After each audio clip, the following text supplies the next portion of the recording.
Hey, what's up guys? Mass Mechanics here and welcome back to the channel. Today is a big day.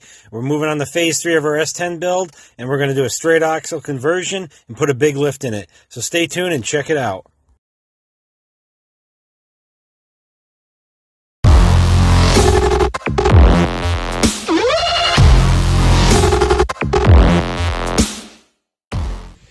Well, here we are with our last video of the S10 driving on Chevrolet axles.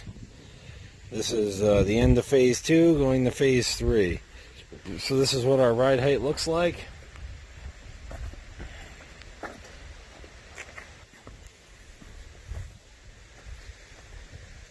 Here she is. We got our axle here. We got some wheels off of a Explorer or the Mercury version. What is that? The Mountaineer or something? I don't know. They're like 40 bucks. So there they are. I got new tires I'm going to throw on these and maybe paint them black or something so they don't look quite as terrible. But here's our two axles. I'm starting to mock up stuff. I figured I'd show you. This is a 4-inch lift kit spring for a Wrangler that we're using, and we're putting bushings in. These are two-piece bushings right here. So you drive in one side, flip it over, drive in the other, and then the metal part in the middle has a hole in it right here, and that just gets driven in right like that. And the bolt is a pretty cool bolt. Got a grease fitting here, then that's where the grease comes out of the fitting into that tube right here, then out of that hole in the tube and through the bushing to make sure there's no creaking and everything stays lubed so we can have some good articulation. It's pretty simple. Just a dead blow hammer. Just drive it in, and that's it. And you put the pin in and you're good to go. So I'm going to keep going on this and show you once it's starting to get bolted together where everything's going to fit, and hopefully we'll be tall enough for our 35-inch tires, so we will see. Stay tuned. Well, we're in the mock-up phase here. We got our front cross member lined up, got our leaf springs bolted on, the factory setup. The bottom of the S10 frame goes right on here. I believe actually these bolt holes line up with bolt holes into the frame by where the sway bar is. There's some mounts. So if you can imagine the S10, the bottom of the frame goes here. So then that shows you how much farther down this axle is than the factory one. But I still don't know if it'll be enough to give me the lift I need. So we're going to have to wait and see and keep working with it and figure it out. So pretty soon. Well, next I'm going to take apart the four-wheel drive actuator here and space it out so it's full-time four-wheel drive. That way this piece of garbage doesn't even come into a play, because these always fail. This is your four-wheel drive lockout. So I'm just going to push the spline coupler over with the fork, because there's a fork in there, and it goes back and forth like this. So if you take it apart, put washers on it, and it keeps the fork pushed over and keeps the axle engaged. And then the rest of it, it's not going to get hooked up, and just leave it. So that junk is over with. Then maybe clean it up a little bit, get some paint on it so it's looking good, and start putting it on. So we'll hopefully be able to bolt that into the S10 frame. Then I'll probably weld it as well. That way it's nice and sturdy. And then I can cut out the cross member in the S10 that goes right here, and then that should get us close to where we need to be. But I like to have everything together so when I line it up in the truck, everything will hopefully line up, and if not, we can at least go off of what's here rather than just guessing and then have the whole truck drive crooked. So that's where we're at. Figured I'd climb under here one last time to let you guys see what's in here before I cut it all out. We're almost there now. You can see I pinched off that brake line. I do have some steel braided lines that I hope to throw in here because they're longer, just so that it's not any tension on the lines or whatever. But I think it was like 30 bucks or 20 bucks. Well, you know, something's cheap. But it's just a little bit of a safety thing. If you're articulating and you rip your brake line out, it's not really a good day if you're in the middle of the woods. So we got the shocks off, as you can see, both sides on the top, and they go into the plate down here. So I'm going to cut the plate off anyways, so that doesn't matter, and just leave them on there. So all goes to the scrap pile. I might throw the axle online for sale. I don't know. I mean, the thing worked all right. A little ugly, a little scaly, but maybe I'll get $100 out of it or something. You know, try to recoup about, because that's about what I paid for these axles down here. That's that. So this one's going in. This one's coming out. So let me start cutting. And all you got to do, if people don't understand how it works, is you just cut these U-bolts off right here on both sides. You cut them off right in this range here, and you do that on both sides, and then the axle breaks free.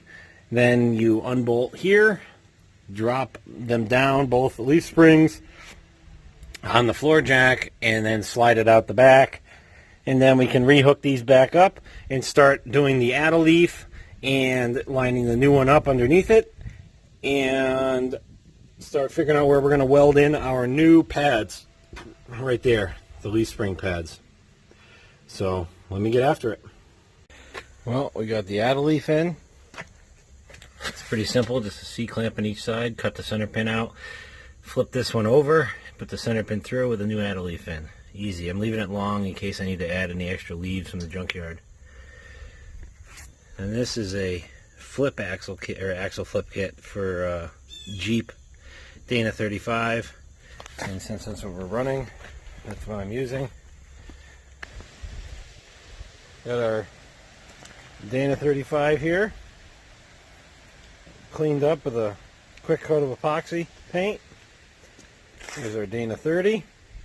I got to change out the locking mechanism in that to make it so it's locked all the time, not break an axle. We've got the new leaf springs, 4-inch lift leaf springs from a Wrangler. New bushings and hardware. And then here's the Skies off-road front setup, and we got the rear stuff too. So now it's time to jack up the truck, tear all this apart, and get all this mocked up underneath and see what it looks like. So let's get after it. Our axle's all ready. I got it behind the truck here. We got the brake lines all done. I got the lift kit, the brake line here, and replaced that one because it was broken. So it's easier to do them outside the truck, obviously. So that's what we did. So now we just got to roll it underneath, line everything up, center it, and then we will weld the perches on. Stay tuned. We got it all assembled now. Just tack welded it in for right now in case you have to move something.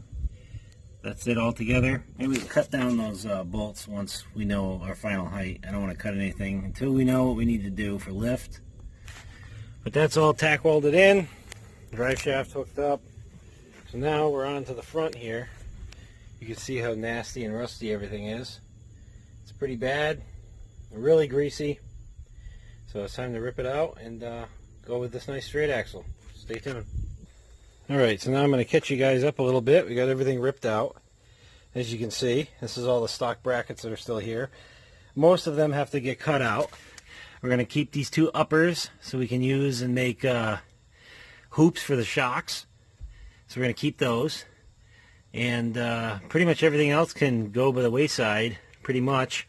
I started hacking apart the other side. I stopped because I need to change batteries in my Sawzall and stuff. So as you can see, we started cutting. Got these brackets partially out. This front cross member we're going to leave for now because we don't want the frame to move too much. Got to weld in the new one. But to get everything figured out, we got to cut some of this out just so it's out of the way. Then we can start lining up better. And once we line up better, then we'll be able to tell where we're going to put the front cross member that goes right here. That big Skies, was it Skies Off-Road Design, I think it's called? Yeah, that's what the brand was. I've used their stuff before. It worked great. That's what we're going to use again. I just got to figure out my height because I don't want to have this thing way too low in the front, because I did go spring under instead of spring over, so I didn't have to fool around with the steering and all that. So we had to decide if we're going to do like a 2x4 square tubing right here and get that to drop it down the extra little bit we need, or if it'll be tall enough with the spring sag. We got to figure all that out. So that's what we're working on now. We got to get all these brackets cut off, and I'll be back with you. Here's our S10 now. Got everything tack welded in pretty good, and now we are doing the brakes. We got some nice long extended brake lines for a Wrangler, and I believe they're the same thread as these brake lines here, so hopefully these don't break and we can hook it right up and bleed them and have brakes today. And also I am getting those tires. I said I'm switching them over to those, what are those, Explorer wheels or Mercury wheel, whatever they are. I'm getting them put on those right now, so I got to go pick them up. But we got new brakes in the front and new brakes in the back, and we got to get all of our height figured out, make sure our lock-to-lock turning is good. I was supposed to have gotten the steering parts in yesterday, and as you can see, there's still no steering parts, so I just got an email saying Thursday or Friday, which is like 2 days from now, so hopefully we can get it done and figure it out without them. And if I can go lock-to-lock without any steering, I'm sure the steering won't be as much of a swing as no steering. So we should be in business. Then onto the shocks. We got to figure that out. Get that all mounted and welded up, and then we can slather some paint up here. But we're getting there. Well, it's update time here on our S10 build. Spent a lot of time cleaning and de-scaling and painting. Got the frame all done. At least as done as it's going to be, so that's good. Got our cross member for our transfer case. That way we can start figuring out our front drive shaft. See, the frame's done all the way down. Even on the inside it's done, so that's good. Did another coat over this just to hide all the overspray from the paint job. Yeah, it came out good. Here's this side here. So it came out nice too. Best way to look is when you look like this underneath. See, it's all nice and painted. A little bit of a glare, but it is nice and satin black.